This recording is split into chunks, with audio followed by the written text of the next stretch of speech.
Hello students, welcome to civil third sem. Previous લેક્ચર્સમાં આપણે દાબન વિશે માહિતી મેળવી હતી. દાબન કોને કહેવાય, દાબનની રીતો, પછી આપણે જોયેલું કે કોન્ક્રીટનું ક્યોરિંગ કોને કહેવાય, ક્યોરિંગની કેટલીક મેથડો આપણે જોઈ હતી. આજે આપણે જોવાનું છે કે જુદા જુદા સ્પેશિયલ કોન્ક્રીટ્સ,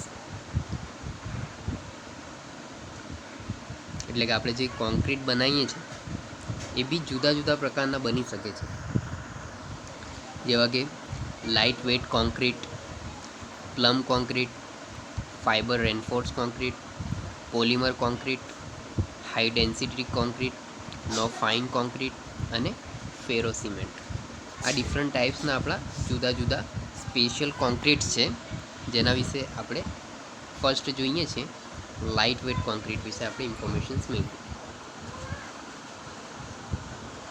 તો જે સામાન્ય કોન્ક્રીટ્સ હોય છે એમની ઘનતા 2400 kg પર મીટર ક્યુબ હોય છે, પરંતુ આપણું જે લાઇટ વેઇટ કોન્ક્રીટ છે એની ઘનતા 400 થી 2000 kg પર મીટર ક્યુબ જેટલી હોય છે.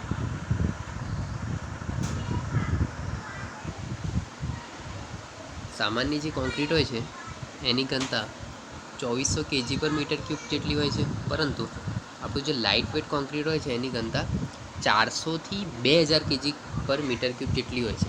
બરાબર. તો ઓછી ઘનતાવાળો આપણો કોન્ક્રીટ હશે, મીન્સ કે કોન્ક્રીટનું જે વજન હોય છે એ બી કેવું ઘટશે. 2400 kg પર મીટર ક્યુબનું જે વજન હશે એ વધારે હશે, જ્યારે 400 થી 200 kg પર મીટર ક્યુબ જેટલું કોન્ક્રીટ હશે એનું વજન કેટલું ઓછું હશે. બરાબર. તો વજન એનું ઘટે છે અને તેના ઉષ્માવહન ગુણધર્મોમાં વધારો થાય છે. બરાબર. એના જે ઉષ્માવહન ગુણધર્મો છે એમાં સુધારા થાય છે. આ છે આપણું લાઇટ વેઇટ કોન્ક્રીટ. એ સામાન્ય કોન્ક્રીટની જે ઘનતા હોય છે 2400 kg પર મીટર ક્યુબ જેટલી હોય છે, પરંતુ આપણું જે લાઇટ વેઇટ કોન્ક્રીટ હોય છે એની ઘનતા 400 થી 2000 kg પર મીટર ક્યુબ હોય છે. બરાબર. ઓછી ઘનતાવાળો કોન્ક્રીટ હશે, મીન્સ કે એનું કોન્ક્રીટનું વજન ઘટે છે અને તેના ઉષ્માવહન ગુણધર્મોમાં સુધારો થાય છે. લાઇટ વેઇટ કોન્ક્રીટ 3 રીતથી બનાવી શકીએ છીએ.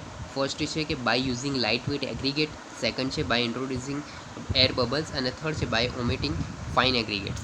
3 રીતથી આપણે લાઇટ વેઇટ કોન્ક્રીટ જે હોય છે એને બનાવી શકીએ છીએ. બરાબર. હવે આપણે જોઈએ કે લાઇટ વેઇટ કોન્ક્રીટના ગુણધર્મો. તો લાઇટ વેઇટ કોન્ક્રીટના કેટલાક ગુણધર્મો છે. ફર્સ્ટ ગુણધર્મો છે ઘનતા. તો આપણે આગળ બી જોયું કે જે લાઇટ વેઇટ કોન્ક્રીટ હોય છે એની ઘનતા 400 થી 2000 kg પર મીટર ક્યુબ જેટલી હોય છે. જે ઓછી ઘનતાવાળો કોન્ક્રીટ હોય છે એને થર્મલ ઇન્સ્યુલેશન્સ, એટલે કે ઉષ્મા સહતામાં યુઝ કરવામાં આવે છે, અને વધારે ઘનતાવાળો જે લાઇટ કોન્ક્રીટ હોય છે એને ઇમારતના ભાગ તરીકે વાપરવામાં આવે છે. ઘનતા કેટલી હોય છે લાઇટ વેઇટ કોન્ક્રીટની? લાઇટ વેઇટ કોન્ક્રીટની ઘનતા 400 થી 2000 kg પર મીટર ક્યુબ જેટલી હોય છે.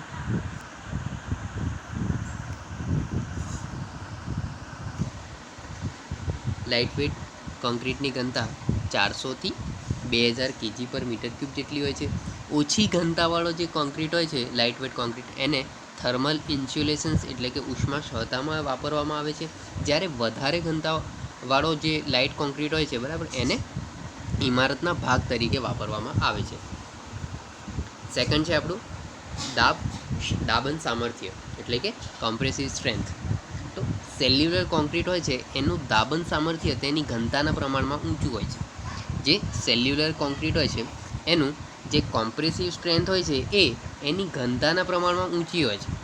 બરાબર. તો જેમ જેમ ઘનતામાં વધારો થશે તેમ તેમ દાબન સામર્થ્ય, એટલે કે કોમ્પ્રેસિવ સ્ટ્રેન્થમાં પણ કેવો વધારો થાય છે. જે કેટલું થાય છે 0.5 ન્યૂટન પર mm સ્ક્વેરથી 35 ન્યૂટન પર mm સ્ક્વેર. બરાબર. કે જે સેલ્યુલર કોન્ક્રીટ હોય છે એની કોમ્પ્રેસિવ સ્ટ્રેન્થ હોય છે તેની ઘનતાના પ્રમાણમાં કેવી ઊંચું હોય છે. બરાબર. તો ઘનતા જેમ જેમ વધશે તેમ તેમ આપણું કોમ્પ્રેસિવ સ્ટ્રેન્થ જે હોય છે એમાં વધારો થાય છે. જે કેટલું થાય છે 0.5 ન્યૂટન પર mmથી 35 ન્યૂટન પર mm જેટલું હોય છે. તો આ છે આપણું કોમ્પ્રેસિવ સ્ટ્રેન્થ. થર્ડ આપણે જોઈએ કે તાણ સામર્થ્ય, એટલે કે ટેન્સાઇલ સ્ટ્રેન્થ. તો જે તાણ સામર્થ્ય છે એના કોમ્પ્રેસિવ સ્ટ્રેન્થના 15 થી 20% જેટલું હોય છે. જે તાણ સામર્થ્ય છે એ કોમ્પ્રેસિવ સ્ટ્રેન્થના 15 થી 20% જેટલું હોય છે. જેટલું દાબન સામર્થ્ય જશે, બરાબર, જેટલું કોમ્પ્રેસિવ સ્ટ્રેન્થ હશે એનાથી 15 થી 20% તાણ સામર્થ્ય થાય છે. નેક્સ્ટ છે ઉષ્મા સહતા.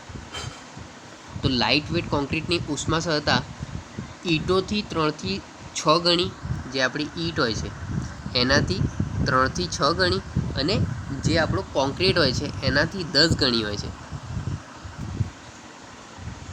ઉષ્મા સહતા લાઇટ વેટ કોન્ક્રીટની કેટલી હોય છે? તો આપણી જે ઈંટો હોય છે એ ઈંટોથી 3 થી 6 ગણી, અને જે આપણું કોન્ક્રીટ હોય છે એનાથી 10 ગણી ઉષ્મા સહતા હોય છે લાઇટ વેટ કોન્ક્રીટની. નેક્સ્ટ છે અગ્નિ અવરોધકતા. તો લાઇટ વેટ કોન્ક્રીટની અગ્નિ અવરોધકતા ખૂબ જ સારી હોય છે. જે લાઇટ વેટ કોન્ક્રીટની જે અગ્નિ અવરોધકતાઓ છે, બરાબર, એ ખૂબ સારી હોય છે. નેક્સ્ટ છે તો આપણી મરામત એટલે કે રિપેરેબિલિટી. તો લાઇટ વેટ કોન્ક્રીટને સહેલાઈથી આપણે તોડી બી શકીએ છીએ, કાપી બી શકીએ છીએ, ડ્રીલ બી કરી શકીએ છીએ, બરાબર. તો આમ જે બાંધકામમાં આપણે એનું રિપેરેબિલિટી કરીએ, બરાબર, લાઇટ વેટ કોન્ક્રીટની ઇઝીલી આપણે કરી શકીએ છીએ, બરાબર. લાઇટ વેટ કોન્ક્રીટની મરામત જે છે, જેવી કે આપણે લાઇટ વેટ કોન્ક્રીટને આપણે સહેલાઈથી તોડી બી શકીએ છીએ, સહેલાઈથી કાપી શકીએ છીએ, ડ્રીલ પણ કરી શકીએ છીએ, બરાબર. તો બાંધકામનું જ્યારે આપણે મરામત કરવાનું હોય તો લાઇટ વેટ કોન્ક્રીટને આપણે યુઝ કર્યું હોય તો ઇઝીલી આપણે એ બાંધકામનું મરામત આપણે રિપેરેબિલિટી આરામથી કરી શકીએ છીએ, બરાબર. નેક્સ્ટ છે આપણું ટકાઉપણું. તો જે લાઇટ વેટ કોન્ક્રીટ હોય છે એની છિદ્રાળુતા અને ઓછી આલ્કલીયતાને કારણે તે લોખંડ પર કાટ લાગતા સામે રક્ષણ આપતો નથી. લાઇટ વેટ કોન્ક્રીટની જે છિદ્રાળુતા અને ઓછી આલ્કલીયતા હોય છે, બરાબર, એના કારણે શું થાય છે કે લોખંડ પર જે કાટ લાગે છે એને રોકી શકતો નથી, એના સામે રક્ષણ આપતો નથી, બરાબર. આથી લોખંડને કાટથી બચાવવા માટે સ્પેશિયલ પ્રક્રિયા પણ કરવી પડે છે, બરાબર. તો આ છે ટકાઉપણું, કે જે લાઇટ વેટ હોય છે એ કેટલું ટકાઉપણું હોય છે? તો લાઇટ વેટ કોન્ક્રીટની જે છિદ્રાળુતા છે અને ઓછી આલ્કલીયતાના કારણે તે લોખંડ પર કાટ લાગે છે એના સામે કોઈ રક્ષણ આપતું નથી, બરાબર ને. લોખંડને કાટથી બચાવવા માટે સ્પેશિયલ પ્રકારની પ્રક્રિયા કરવી પડે છે, બરાબર. તો આ છે કેટલાક આપણા લાઇટ વેટ કોન્ક્રીટના ગુણધર્મો છે. નેક્સ્ટ આપણે જોઈએ તો કોન્ક્રીટના સાંધાઓ છે. તો કોન્ક્રીટના કુલ 3 સાંધાઓ છે. ફર્સ્ટ છે આપણું કન્સ્ટ્રક્શન સાંધો, બીજો છે વિસ્તરણ એક્સપાન્શન જોઈન્ટ્સ એટલે કે વિસ્તરણ સાંધો, અને થર્ડ છે કોન્ટ્રાક્શન સાંધો એટલે કે સંકોચન સાંધો. તો ફર્સ્ટ આપણે જોઈએ કન્સ્ટ્રક્શન સાંધો. તો કન્સ્ટ્રક્શન સાંધા વિશે આપણે વાત કરીએ તો જે આપણા રોડના પેમેન્ટ જેવા કે મોટા મોટા કામો હોય છે, જેવા કે રોડ્સના પેમેન્ટ છે, બરાબર, એરફિલ્ડના પેમેન્ટ છે, ફેક્ટરીના ફ્લોર છે, કે મોટા રહેઠાણ મકાનની છતો છે, બરાબર. તો એમાં એક સાથે આપણે કોન્ક્રીટ કરી શકતા નથી. જેવા કે રોડની વાત કરીએ, બરાબર, તો આપણે જ્યારે રોડમાં કોન્ક્રીટિંગ કરતા હોઈએ તો એક સાથે એવું પોસિબલ નથી કે આખા રોડનું આપણે કોન્ક્રીટિંગ કરીએ, બરાબર. તો આવા કામોમાં શું કરવામાં આવે છે કે વચ્ચેથી એક જોઈન્ટ મારવામાં આવે છે, જેને આપણે કન્સ્ટ્રક્શન જોઈન્ટ કહીએ છીએ, બરાબર, જે તમને અહીંયા જોવા મળશે ફિગર્સમાં, બરાબર. જેવા કે આ પેમેન્ટ્સની વાત કરીએ છીએ, બરાબર. તો બટ ટાઈપ સાંધો છે, બરાબર, પ્રિવેન્ટ બોન્ડ છે, આવા ડિફરન્ટ ટાઈપ પ્રકારના જે સાંધો હોય છે, ડોવેલ સાંધા છે, બરાબર, એવા મારવામાં આવે છે કન્સ્ટ્રક્શન જોઈન્ટ્સમાં, બરાબર. કન્સ્ટ્રક્શન જોઈન્ટ કોને કહેવામાં આવે કે મોટા કોન્ક્રીટના જેવા કામો છે એ રોડના પેમેન્ટ છે, એરફિલ્ડ પેમેન્ટ છે, ફેક્ટરી ફ્લોર છે, કે મોટા રહેઠાણ મકાનની છતો છે, બરાબર. તો એમાં એક સાથે આપણે કોઈ કોન્ક્રીટિંગ કરી શકતા નથી, બરાબર. તો આવા કામોમાં જે બે કોન્ક્રીટ વચ્ચે જે સાંધો મૂકવામાં આવે છે તેને કન્સ્ટ્રક્શન સાંધો કહેવામાં આવે છે, બરાબર. જો કોલમ અને બીમમાં જો સાંધો મારવામાં આવે તો તે કોલમ અને બીમના જંકશનથી 3-4 ઇંચ નીચે રાખવામાં આવે છે. જેવા કે આપણા કોલમ છે, બરાબર, આ બીમ છે, તો બીમ અને કોલમ વચ્ચે જો આ સાંધાને મારવાનો હોય તો એના જે જંકશન્સ છે એ જંકશન્સથી 3 થી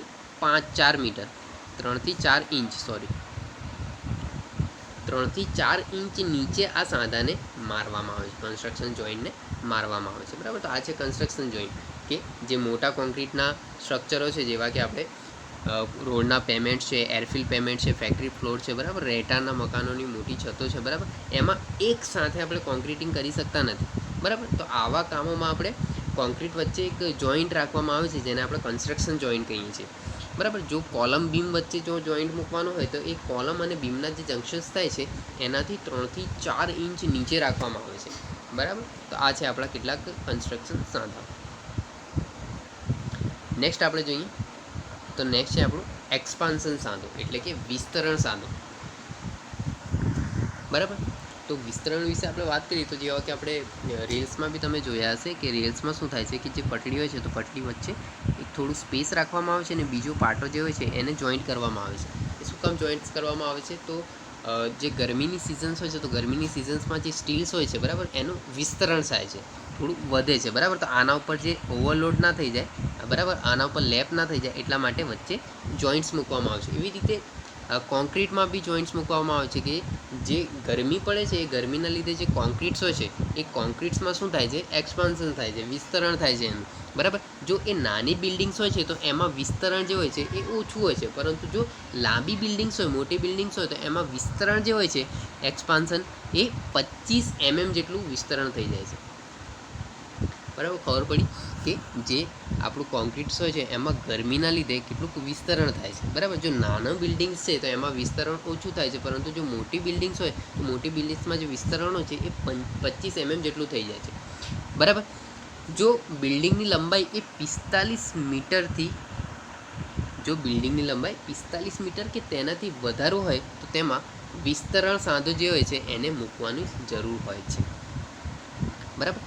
વિસ્તરણ સાંધો કેમ મૂકવામાં આવે છે બરાબર? તો જે ગરમીના કારણે કોન્ક્રીટ જે હોય છે એ વિસ્તરણ થાય છે કોન્ક્રીટનું, એટલા માટે એક્સપાન્શન સાંધો રાખવામાં આવે છે બરાબર. નાના બિલ્ડિંગ્સ હોય છે તો એમાં જે એક્સપાન્શન જોઈન્ટ્સ હોય છે, જે વિસ્તરણ હોય છે એ ઓછું થાય છે, પરંતુ જે મોટી બિલ્ડિંગ્સ હોય છે એમાં વિસ્તરણ 25 mm જેટલું હોય છે. જો બિલ્ડિંગ્સની લંબાઈ 45 મીટર અથવા તો તેનાથી વધારે હોય તો તેમાં વિસ્તરણ સાંધો હોય છે એને મૂકવાની જરૂર હોય છે બરાબર. જો વિસ્તરણ સાંધો આમાં મૂકવામાં ના આવે તો દિવાલો કે કોલમ પર હોરિઝોન્ટલ ફોર્સ લાગે છે અને તેમાંથી જે દિવાલો કે કોલમ્સ છે એમાં તિરાડો પડે છે. એટલા માટે એક્સપાન્શન જોઈન્ટ જો 45 મીટર કે એનાથી જો વધારે લંબાઈવાળી બિલ્ડિંગ્સ આપણે બનાવતા હોઈએ તો એમાં વિસ્તરણ સાંધો મૂકવાની જરૂર હોય છે બરાબર. જો આવું સાંધો આપણે એ બિલ્ડિંગ્સમાં આપણે પ્રોવાઈડ નહીં કરીએ તો જે દિવાલો હોય છે કે કોલમ્સ હોય છે એમાં સમક્ષિતિજ બળ એટલે કે હોરિઝોન્ટલ ફોર્સ લાગે છે અને એના લીધે એ બિલ્ડિંગ્સમાં તિરાડો પડે છે બરાબર. આ પ્રકારના સાંધા છે આપણા એક્સપાન્શન જોઈન્ટ્સ બરાબર. તો જે આપણા એક્સપાન્શન જોઈન્ટ્સ આપણે જો 45 મીટર કે એનાથી મોટી બિલ્ડિંગ્સ હોય બરાબર તો એમાં વિસ્તરણ સાંધો આપણે મૂકવો જ જોઈએ બરાબર. જો નહીં મૂકશું તો આપણે દિવાલ કે કોલમ છે એમાં હોરિઝોન્ટલ ફોર્સ લાગશે અને એના લીધે દિવાલોમાં તિરાડો પડે છે. તો આ છે આપણા એક્સપાન્શન સાંધો એટલે કે વિસ્તરણ સાંધો. થર્ડ આપણે જોઈએ તો થર્ડ છે આપણું કોન્ટ્રેક્શન સાંધો એટલે કે સંકોચન સાંધો. તો કોન્ક્રીટનું પ્લાસ્ટિક સંકોચન અને ડ્રોઈંગ સંકોચન થતાં તેના કદમાં ઘટાડો થાય છે. જે કોન્ક્રીટ હોય છે એનું પ્લાસ્ટિક સંકોચન અને ડ્રોઈંગ સંકોચનના લીધે તેના કદમાં ઘટાડો થઈ જાય છે, પરંતુ આ સંકોચન જો અવરોધવામાં ન આવે તો સ્ટ્રેસ ઉત્પન્ન કરે છે અને જેનાથી કોન્ક્રીટમાં તિરાડો પડે છે. કોન્ક્રીટમાં સંકોચન પ્લાસ્ટિક સંકોચન અને ડ્રોઈંગ સંકોચનના કારણે શું થાય છે કે જે કોન્ક્રીટ હોય છે બરાબર એના કદ ઘટે છે, પરંતુ જો આ સંકોચન જે થાય છે પ્લાસ્ટિક સંકોચન અને ડ્રોઈંગ સંકોચન થાય છે એ સંકોચનને જો અવરોધવામાં ના આવે તો તેમાં સ્ટ્રેસ પણ ઉત્પન્ન થઈ શકે છે અને સ્ટ્રેસના કારણે એ કોન્ક્રીટમાં તિરાડો પણ પડી શકે છે. તો આ જે તિરાડો છે એને પડતી રોકવા માટે આપણે કોન્ટ્રેક્શન જોઈન્ટ્સ એટલે કે સંકોચન જોઈન્ટ્સ આપણે પ્રોવાઈડ કરીએ છીએ. ઓકે, આ જે સંકોચન પોઈન્ટ્સ છે, સંકોચન જોઈન્ટ્સ છે બરાબર એ 5 થી 10 મીટરના ગાળે મૂકવામાં આવે છે. 5 મીટર અથવા તો જે આપણે જે કોન્સ્ટ્રક્શન જોઈન્ટ્સ છે બરાબર સંકોચન સાંધા છે એ મૂકવાના હોય તો એને જે 5 થી 10 મીટરના ગાળે એટલે કે 5 મીટરના ગાળે મૂકવામાં આવે એનાથી ડિસ્ટન્સ મૂકશું 5 મીટર અથવા તો 10 મીટરના ગાળે તો પછી થોડા 10 મીટરના અંતરે જઈ અને પાછો એ સાંધાને પ્રોવાઈડ કરવામાં આવે છે. 5 મીટરમાં મૂકી બરાબર તો 5 મીટરમાં એ સાંધો મૂકી દઈએ, પછી એ 5 મીટરના અંતરે ફરીથી એ સાંધો મૂકવાનો, પછી 5 મીટરના અંતરે ફરીથી સાંધો, આવી રીતે સંકોચન જોઈન્ટ્સ મૂકવામાં આવે છે બરાબર. સંકોચન જોઈન્ટ સામાન્ય રીતે લોખંડ વગરના કોન્ક્રીટમાં મૂકવામાં આવે છે. જ્યાં સ્ટીલ્સ યુઝ નહીં થતા ત્યાં સાઈડ સંકોચન સાંધો બરાબર. કોન્ટ્રેક્શન જોઈન્ટ્સ જે હોય છે એ જ્યાં સ્ટીલ્સને આપણે વાપરતા નથી ત્યાં સાઈડ મૂકવામાં આવે છે બરાબર. ને આવા જોઈન્ટ્સ જે હોય છે એમની જાડાઈ 20 mm જેટલી હોય છે.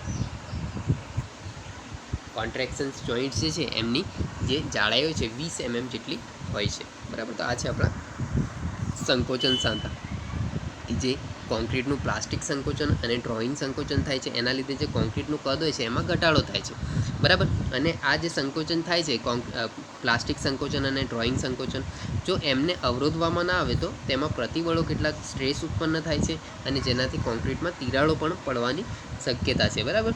તો આ તિરાડો જો ના પડે એના માટે કોન્ક્રીટમાં સંકોચન જોઈન્ટ્સ આપણે મૂકવામાં આવે છે. સંકોચન જે જોઈન્ટ્સ હોય છે એ 5 થી 10 મીટરના ગાળે મૂકવામાં આવે છે અને જે સ્ટીલ્સ વગરના કોન્ક્રીટ્સ હોય છે એમાં સંકોચન સાંધા જે હોય છે એ મૂકવામાં આવે છે. એમની જોઈન્ટ્સની જે જાડાઈ હોય છે, ઊંડાઈ હોય છે એ 20 mm જેટલી હોય છે, બરાબર. તો આ છે કેટલાક કોન્ક્રીટના સાંધા. તો આઈ હોપ કે તમને આ વિડીયોમાં ખબર પડી હશે. Thank you.